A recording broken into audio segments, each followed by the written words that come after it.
hello friends welcome back to my channel आसा खालामबाय नोंथांमोना बयबो मोजाङै दङ आरो आंबो दायो बे समाव मोजाङै दङ आं दायो नोंथांमोनजों मोनसे भिडिअ शेयार खालामनो सानदों माने बिराद इम्पोर्टेन्ट जागोन बे भिडिअआ आङो बे भिडिअखौ लाबोनायनि खारनानो जाहैबाय माने गोबां मानसिफ्रानो पीएम किसाननि सोमोन्दै सोंबाय थायो तारमाने पीएम किसाननि फैसाया माला हाबगोन आंना हाबथ'वाखै दासिमबो हाबाखै इनस्टलमेन्टआ खेब्रै खेबबा बाखि दं बेफोरबायदि आरो आंना 16,000 हाबदों आंना 10,000 हाबदों बेफोरबायदि बहुतटा माने सोंनाय फिननाय जागासिनो आरो फिल्ड एरियायाव गामि ओनसोलाव माने पीएम किसानखौ लानानै ओमफ्राय दायो आं माखासे क्लियार एसे खोन्थानो नागिरदों नोंथांमोना भिडिअखौ जोबजासिम नायबानो जाबाय आरो जोबजासिम नायब्लासो नोंथाङा एसेबाबो बुजिनो हागोन आरो मिथिनो हागोन आरो पीएम किसाननि सोमोन्दै आरो दा पीएम किसाना ओरैबायदि बुस्थु दामाने गासिबो प्रसेसा क्लियार जाजोबनांगौ प्रसेसा क्लियार जाजोबबासो नोंथाङा बे 2,000 मोननांगौ इनस्टलमेन्टआ बेखौ मोननो हागोन आरो माखासे प्रसेस दङ बे प्रसेसा गासिबो क्लियार जानांगोन आरो गामि ओनसोलनि गोबांथार आबादारिफ्रानो दायो बे प्रसेसखौ मिथियो माने मोगा मोगि जाबाय थानाय जायो नालाय गेजेर गेजेर बे 2,000 थाखाखौ मोननो थाखायनो नङा होमबा दा बेखायनो आं माखासे प्रसेसखौ आं खोन्थालांसै दायोबो गोबांथार माखासे बेनिफिसारिफोरना नाम फैनानै दंबावो माने पेन्डिं लिस्टआव आरो बिथांमोना माखासे खामानि मावनांगौ दंबावो बे खामानिखौ बिथांमोना क्लियार खालामनांगोन होमब्लासो 2,000 थाखाखौ मोननो हागोन आरो दाथ' नै 15 इनस्टलमेन्टआ मथा-मथि नभेम्बर मासाव सोगोन 15टा इनस्टलमेन्ट आरोखि दा 15 इनस्टलमेन्टखौ मोननो थाखाय माबायदि क्लियार जानांगौ आं बेखौ खोन्थागोन दा गोबां माखासे बेनिफिसारिफोरनि नाम फैबावदों बे नामा जेनेबा हमनानै ला गावबागाव गामि एरियायाव नङा होमबा माखासे लिडारफोर थायो बा गावबागाव गामि एरियानि माखासे एए थायो एग्रिकालचार एक्सटेनसन एसिस्टेन्ट थायो बिथांमोनजों जगाजग लायोबानो सोरना नाम दङ सोरना नाम फैयाखै बेखौ मिथियो आरो बा एएफ्रानो एग्रिकालचार एक्सटेनसन एसिस्टेन्टफ्रानो फिल्ड एरियायाव खोन्थाहरजोबखायो बा बेनिफिसारिखौ डाइरेक्टबो फन खालामखायो नोंना ओरै प्रब्लेम जादों ओरै मावनांगोन बेबायदि मावनांगोन होननानै खोन्थाखायो आरो दा मेन खोथाया जाहैबाय ओरैबायदि आरो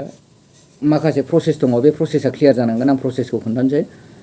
बेंक एकाउन्टजों आधार कार्डजों लिंक जानांगोन लिंक जायैनि थाखायनो दायो बेंक एकाउन्टजों आधार लिंकजों लिंक जायैनि थाखायनो दायो बारे बारे नामा फैगासिनो दङ बेनिफिसारिना तारमाने जायफोरना बेंक एकाउन्टजों आधार कार्डजों लिंक जायाखै बिसिना पस्ट अफिसाव एकाउन्ट खुलिनांगौ होननानै फैखाबाय आरोखि आईपीबीपी बेंक नङा होमबा इण्डियान पस्टेल पेमेन्ट बेंक बेहाय माने एकाउन्ट खुलिनांगोन होमबासो नोंथांनि बे 2,000 थाखाया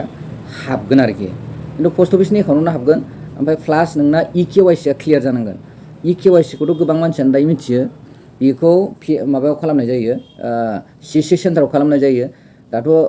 गामि गामि सीएससी सेन्टार दंसै खाथि खालानि दखानफ्रावबो सीएससी सेन्टार दंसै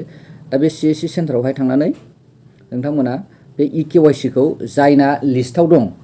इकेवाइसि जायो बिथांमोना खालामनानै लानांगौ आरो जायफोरना एकाउन्ट खुलिनांगौ बे एकाउन्टखौबो बिथांमोना पस्ट अफिसाव थांनानै खुलिनानै लानांगौ आरो पीएम किसाननि जिथुनाखि एकाउन्ट बेखौ बे मोननैयाथ' क्लियार जाखानांगोन प्लास लेन्ड सिडिंआबो क्लियार जानांगोन नोंना हानि माबाया नङा होमबा हानि डाक नाम्बार फाटा नाम्बार बायदिसिना नांजोबगोन नालाय बेफोर गासिबो आपडेट जाजोबनांगौ दा बे लेन्ड सिडिंआबो क्लियार जानांगोन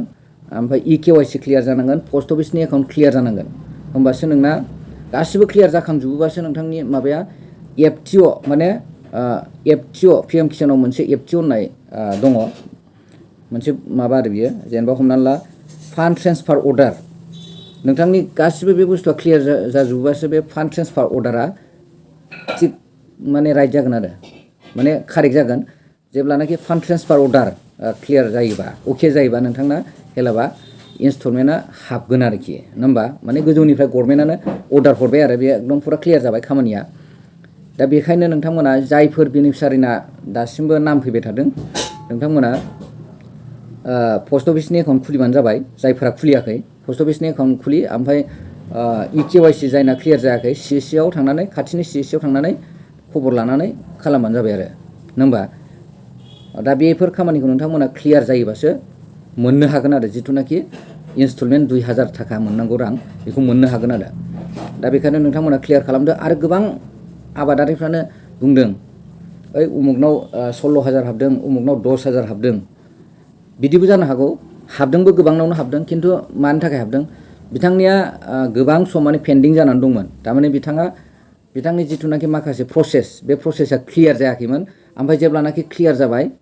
एकबारैनो बिथांनो जेनेबा हमनानै ला 8था इनस्टलमेन्टनि पेन्डिं दंमोन बिथाङा 8था इनस्टलमेन्टखौ एकबारै मोनजोब्बाय आरो सोरनाबा मोनबा इनस्टलमेन्ट मोननांगौ दंमोन पेन्डिं जानानै बे मोनबा इनस्टलमेन्टआव मोनबाय 10,000 हाबबाय 8था बा 16,000 हाबबाय माने 2,000 नालाय आरो सोरनाबा मोननै इनस्टलमेन्टनि 4,000 हाबबाय आरो जायफोरना क्लियारखा बिसोरना मालाय माने 2,000 हाबबाय थागोन आरो हयथ' बेबो मोनसे माबामोन आरो आं बेखौबो क्लियार होबाय नोंथांमोननो दा बेखौनो आं खावलायनो सानो जायफोर आबादारिफ्रा पिएम किसानाव दासिमबो माने पेन्डिं लिस्टआव नाम फैबाय थादों गले गले दा बिथांमोना गोख्रैनो बे पिएम किसाननि 2,000 रां इनस्टलमेन्टखौ मोननो थाखाय CSC सेन्टाराव जगाजग लादो आरो जायफोरना पस्ट अफिसनि एकाउन्टाव खुलिनांगौ लिस्टआव फैदों बिसोरबो खुलिनानै लादो गोख्रैनो होमबासो नोंथांमोना क्लियार जाजोबोबासो प्रसेसा क्लियार जाजोबोबासो नोंथांमोना 15 इनस्टलमेन्टखौ मोननो हागोन आरो थ' नोंथांमोना दिरि खालामनांला गोख्रैनो मावनानै लाबानो जाबाय टाइमाबो सर्ट 15 इनस्टलमेन्टआ नै जोंना नभेम्बराव फैगासिनो दङ नभेम्बराव माने अक्ट'बरनि लास्टनिफ्रायनो रिलिज होनो हागौ बेखौ मथा मथि नभेम्बरनि गेजेराव मोनगोन आरोखि ना दा बेखायनो नोंथांमोना गोख्रैनो खालामनानै लादो आरो बे भिडिअखौ बेसेबां हायो नोंथांमोना शेयार खालामना होबानो जाबाय जाहाथे साफ्रोमबो आबादारिफोरा मोनहैजोबो आरो जायफोरना पेन्डिं जानानै दङ नोंथांमोना गावबा गाव जों जगाजग लानानै मावनानै लाबानो जाबाय आरो ना